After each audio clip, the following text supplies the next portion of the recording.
गलती की गुंजाइश। आप जानते हैं ना कि आपके प्लान का सबसे ज़रूरी हिस्सा होना चाहिए। प्लान मुताबिक ना हो पाने का भी प्लान करना। यानी कोई ज़रूरी नहीं कि आप जिसका प्लान कर रहे हैं, जैसा प्लान कर रहे हैं वैसा ही हो। हर समझदार इंसान के पास किसी भी योजना में गलती होने की गुंजाइश होनी ही चाहिए। नमस्कार दोस्तों, चर्चा हो रही है धन संपत्ति के मनोविज्ञान पर। मॉर्गन हॉसल की लिखी पुस्तक द साइकोलॉजी ऑफ मनी के कुछ भाग से। और मैं हूं विनय सिंह और आप सुन रहे हैं BKFM 9.0 पर। जब आपके घर पर कुछ मेहमान आ रहे हों और आप एक नई खाने की रेसिपी आजमा रहे हों, हो सकता है कि आप कुछ अतिरिक्त तैयार करना चाहें, कुछ ऐसा कि आप पहले भी पका चुके हों। अक्सर ये इसलिए भी होता है कि हो सकता है कि जो आप नई रेसिपी आजमा रहे हों वो आपकी इच्छा अनुसार ना बने। त्रुटियों की प्रत्याशा, गलतियों की गुंजाइश, इसी को तो कहते हैं। त्रुटि के लिए जगह रखने में हमारी बुद्धि ये स्वीकार करती है कि कुछ अनिश्चित और अज्ञान होना भी ज़िंदगी का एक अहम हिस्सा है। उनसे निपटने का एक यही तरीका है कि आप क्या सोचते हैं और क्या हो सकता है। इसके बीच की खाई को लगभग बढ़ाकर आपके आसपास एक दिन और लड़ने की सक्षमता हो।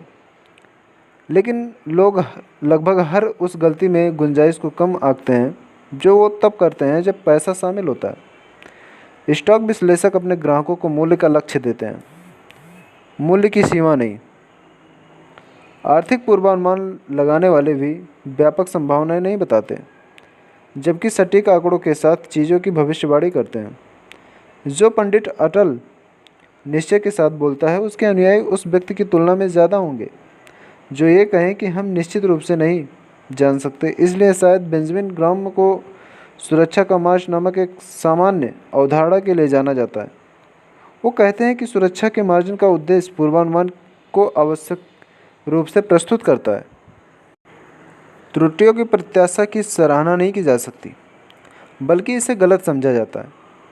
लोग अक्सर इसे रूढ़िवादी बचाव के रूप में देखते हैं, जिसका उपयोग उन लोगों द्वारा किया जाता है जो ज़्यादा जोखिम नहीं लेना चाहते या अपने विचारों में विश्वास नहीं रखते। लेकिन जब सही तरीके से इस्तेमाल किया जाता है तो ये बिल्कुल विपरीत होता है। ये समझाने के लिए आप अपनी वित्तीय योजनाओं में त्रुटियों की प्रत्याशा का उपयोग कैसे कर सकते हैं, यहाँ एक छोटा सा उदाहरण दिया गया है। कल्पना कीजिए कि आप 50 साल की उम्र में सेवानिवृत्त हो जाते हैं और आप पिछले सभी वर्षों की दरों को ध्यान में रखते हुए हर महीने एक निश्चित राशि का निवेश करना शुरू करते हैं। सिद्धांत रूप में ये एक अच्छा विचार प्रतीत होता है, लेकिन आप जो अनुमान नहीं लगा रहे हैं वो है अगले 50 वर्षों की अनिश्चितताएं। एक बुनियादी उदाहरण ये है कि यदि आप या आपके परिवार में कोई भी चिकित्सा की अपार स्थिति से पीड़ित हो जाए और आपको आपके पैसों की आवश्यकता पड़ जाए तो आप क्या करेंगे। ऐसी योजनाओं के लिए दिए गए समाधान के अनुसार आपको अगले 50 वर्षों के प्रतिफल को पिछले 50 वर्षों के प्रतिफल के 1/3 होने का अनुमान लगाना चाहिए। कम अनुमान लगाने से आपको किसी अनिश्चितता से तैयार होने में मदद मिल सकती है, या कम से कम अपनी योजनाओं पर उनके प्रभाव से कम किया जा सकता है। जीवन में बहुत सी चीज़ों के लिए एक अच्छा सा नियम है कि कभी कुछ टूट सकता है, अंततः टूट ही जाएगा। इसलिए ये बहुत सी चीज़ें अगर किसी एक चीज़ के लिए काम करने पर निर्भर करती हैं, यदि वो टूट जाती हैं तो सब कुछ बर्बाद हो सकता है। ये विफलता का एकमात्र बिंदु है।